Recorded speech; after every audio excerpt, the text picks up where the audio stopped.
बैठक थी। सबसे पहले मैं आपको जय श्री राम बोलता हूँ, आपके दर्शकों को जय श्री राम बोलता हूँ। ये हमारी एक रेगुलर बैठक थी, मासिक बैठक थी। हाँ, अब चुनाव है, चुनाव के बारे में हमारी एक रणनीति बनी है। वो संगठन की बातें मैं आप लोगों को नहीं बता सकता, माफ़ी क्षमा प्रार्थी हूँ। और संगठन की काम है, हम घर-घर जाएँगे, सनातन की चर्चा करेंगे, सनातन के लिए वोट माँगेंगे। ऐसी चीज़ हमारी कल्पना हुई है। आप मध्य प्रदेश के अध्यक्ष हैं, तो आप तमाम प्रदूषण का ध्यान देते हैं। अरविंद केजरीवाल के मंदिर के जो पुजारी हैं उनको 58,000 रुपया, लेकिन आप लोग इसको जुमला बता रहे हैं। आखिर ये जो मंदिर प्रदेश के जो आप अध्यक्ष हैं और जो संत आज यहाँ आए थे, ये तो नहीं जाएंगे। जो संत उनके साथ जा रहे हैं उनको आप क्या कहेंगे और इसको क्या कुछ कहना चाहेंगे? देखिए, जो उनके साथ जा रहे हैं, मैं अभी किसी का फ़ोन आया था उनके यहाँ से कि भई आप कम से कम केजरीवाल का धन्यवाद कर दीजिए। मैंने उनको कहा हाँ, मैं धन्यवाद करूँगा अगर कहीं कोई सच्चाई हो तो। मुझे कोई धरातल लेवल पर उसकी सच्चाई नहीं लग रही है। तो जो हमारे 1-2 बीच में भटके वो यहाँ के हैं भी नहीं दिल्ली के, इधर-उधर के भटके-भटकाए लोग हैं। वो इकट्ठा करने की कोशिश कर रहे हैं, उनको बोल रहे हैं आप हमारी प्रेस कॉन्फ्रेंस में आ जाइए, 50-50 हज़ार रुपए देंगे। आप सिर्फ़ प्रेस कॉन्फ्रेंस में आने के लिए 50-50 हज़ार रुपए दे रहे हैं हमको। तो बताइए जिनको 50 हज़ार मिल जाएँगे वो तो ठीक है, जिनको नहीं मिलेंगे उसको वहीं पर पीटेंगे। आप समझिए इस बात को। जी। और हमारे यहाँ संगठन की बैठक है, पब्लिक मीटिंग नहीं थी, हमारे सिर्फ पदाधिकारियों की बैठक थी। हमारे मंडल के संयोजक थे, हमारा जिला के संयोजक थे, हमारे प्रदेश कार्यकारिणी के सदस्य थे। उन्हीं की बैठक थी, हमारी संगठन की रेगुलर चर्चा जो होती है वो। और हाँ, इस बार विशेष चर्चा हुई, जो कि हमें कैसे प्रचार-प्रसार करके भारतीय जनता पार्टी की, सनातन की सरकार, डबल इंजन की सरकार दिल्ली के अंदर बनानी है। जब हम एक सवाल ये भी नहीं चाहिए कि अब चुनाव है और अरविंद केजरीवाल जिस तरीके से फ्री बिजली फ्री पानी का दावा करते हैं, आपने एक बहुत अहम मुद्दा था अपने पेश किया। आपने कहा कि अरविंद केजरीवाल मस्जिदों में फ्री बिजली दे रहे हैं लेकिन मंदिर में नहीं दे रहा। तो मंदिर में बिजली का तो आप मतलब हाँ, आज सरकार उसके पास, अभी तो आचार संहिता नहीं लगी है, आपके चैनल के माध्यम से उसको ये बात पहुँचाना चाहता हूँ। आज ही वो नोटिफ़िकेशन निकाले, सबसे पहली वोट मैं केजरीवाल को दूँगा। मंदिरों की बिजली फ्री करे। सनातनियों के लिए आज ही तनख्वाह तो सरकार उसके पास, अभी तो आचार संहिता लगी नहीं है। एक नोटिफिकेशन निकाल देना। क्यों क्यों बेवकूफ़ बना रहा है कि हम चुनाव के बाद करेंगे। चुनाव के बाद तो उसने ये भी कहा था कि 2020 में जमुना साफ कर दूंगा, डुबकी साथ लगाएंगे, बच्चों की कसम है, कभी किसी के साथ नहीं जाएंगे, दो दो कमरे के मकान में रहूंगा, शीश महल बना के छोड़ दिया। पंजाब में बोला कि बहनों को 1,000 रुपये दूंगा, 2 साल से एक पैसा नहीं मिला।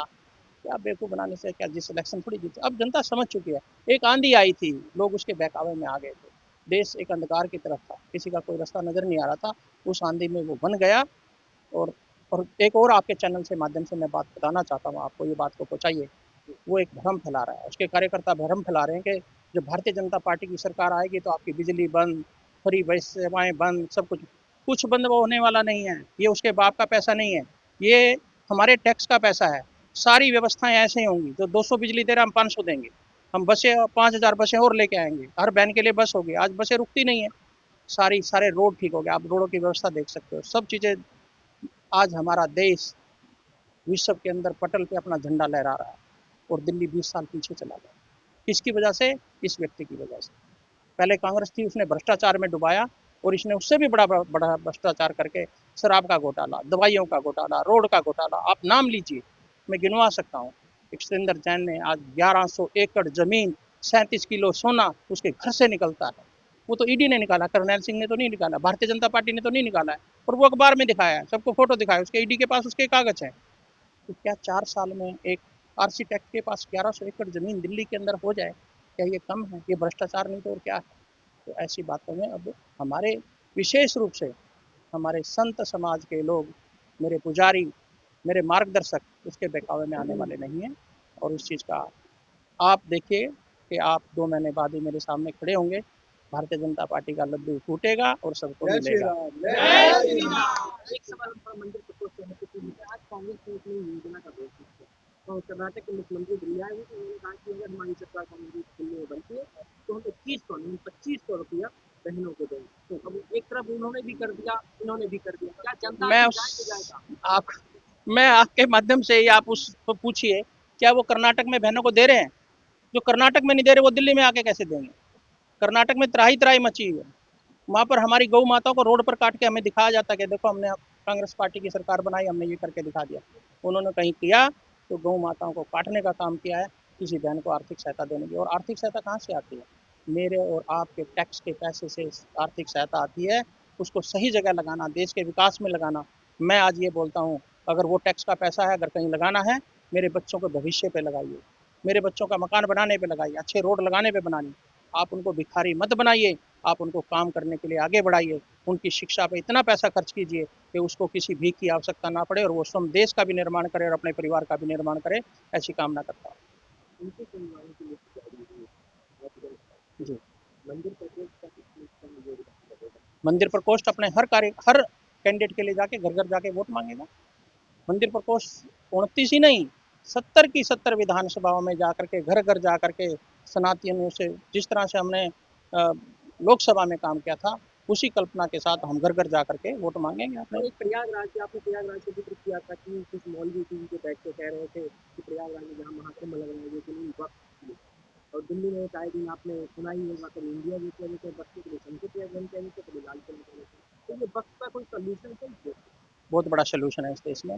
इस देश के अंदर 2013 के अंदर कांग्रेस सरकार वोटों के चक्कर में जाते जाते एक कानून बना दी थी। उसने सोचा था कि सब मुसलमान भाई मुझे वोट देंगे और हम एक कानून बना है, वक्फ बोर्ड का कानून वो बना के गए और वक्फ बोर्ड के कानून में ये लिखा गया है, जिस जमीन को जाके 4 मौलवी ये बोल देंगे कि वो मेरी जमीन है तो वो उनकी जमीन हो जाएगी और उसके लिए उसको अधिकार छीन लिए। कांग्रेस पार्टी ने संसद के अंदर वो पास करके बिल पास करके ये अधिकार छीन लिए कि कोई भी सनातनी जाकर के उसके कोर्ट में जाकर के अपनी बात भी नहीं रख सकता। अगर कोई बात रखनी है वो भी मौलवियों के बीच में जाके रखनी है।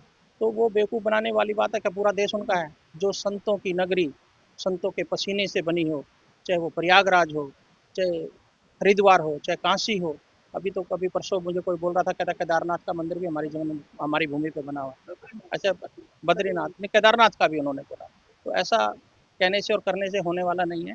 वक्फ बोर्ड खत्म होगा, सबके साथ एक ही कानून बनेगा, पूरे देश का कानून एक ही होगा। किसी दो देशों के कानून, अरबी कानून यहाँ नहीं लग सकते।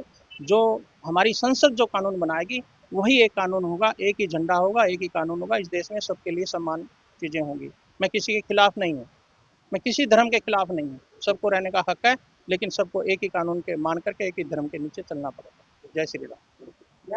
तो जिस तरीके से आप लोगों ने सुना, दिल्ली में आने वाला कुछ दिन बाद जो है चुनाव है और उससे पहले तमाम सारे दावों के बीच जो मंदिर के प्रकोष्ठ अध्यक्ष है उनका जो है बयान सामने आ जाता है, वो हमने आपको दिखाने का कोशिश किया। फिलहाल इस वीडियो के बारे में आप लोगों का प्रतिक्रिया क्या है नीचे कमेंट में लिखते हुए जाइएगा। मिलते किसी अन्य खास खबरों के साथ, तब तक के लिए जय हिंद।